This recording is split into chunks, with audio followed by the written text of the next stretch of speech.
VJ24 న్యూస్కి స్వాగతం. వైద్యం యాంత్రికంగా ఉండొద్దు అన్నది వైద్యులకు నా సూచన అని, ప్రజలకు మానవత్వంతో కూడిన వైద్య సాయం అందించడం ప్రతి వైద్యుడు కర్తవ్యంగా భావించాలని రాష్ట్ర ముఖ్యమంత్రి రేవంత్ రెడ్డి సూచించారు. గురువారం కోకాపేట నూతనంగా ఏర్పాటు చేసిన మెడికోర్ ఆసుపత్రిని రాష్ట్ర ఆరోగ్య శాఖ మంత్రి దామోదర రాజనరసింహతో కలిసి సీఎం రేవంత్ రెడ్డి ప్రారంభించారు. ఈ సందర్భంగా సీఎం రేవంత్ రెడ్డి మాట్లాడుతూ, నాణ్యమైన విద్య, మెరుగైన వైద్యం తమ ప్రభుత్వ ప్రాధాన్యతలని, విద్యా వ్యవస్థలో పలు మార్పులు తెస్తున్నామని, ప్రభుత్వ పాఠశాలల్లో చదివే విద్యార్థులకు ఉచితంగా లేదా 50% రాయితీతో రవాణా సౌకర్యం కల్పిస్తామని సీఎం స్పష్టం చేశారు. ఆడబిడ్డల ఆరోగ్యంపై ప్రత్యేక దృష్టి పెడుతున్నామని, మహిళల ఆరోగ్యం బాగుంటే కుటుంబం బాగుంటుందన్నారు.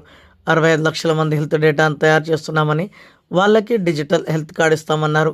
గత 20 ఏళ్ల ఆరోగ్యశ్రీ డేటాను విశ్లేషించి హెల్త్ డేటా తయారు చేస్తున్నామని తెలిపారు. క్యాన్సర్ పైన రాష్ట్ర ప్రభుత్వం దృష్టి పెట్టిందని, డాక్టర్ నూరి దత్తాత్రేయను సలహాదారుడిగా నియమించామని, ఆరోగ్యశ్రీ సీఎంఆర్ఎఫ్ కోసం 1800 కోట్లు ఖర్చు చేశామని తెలిపారు.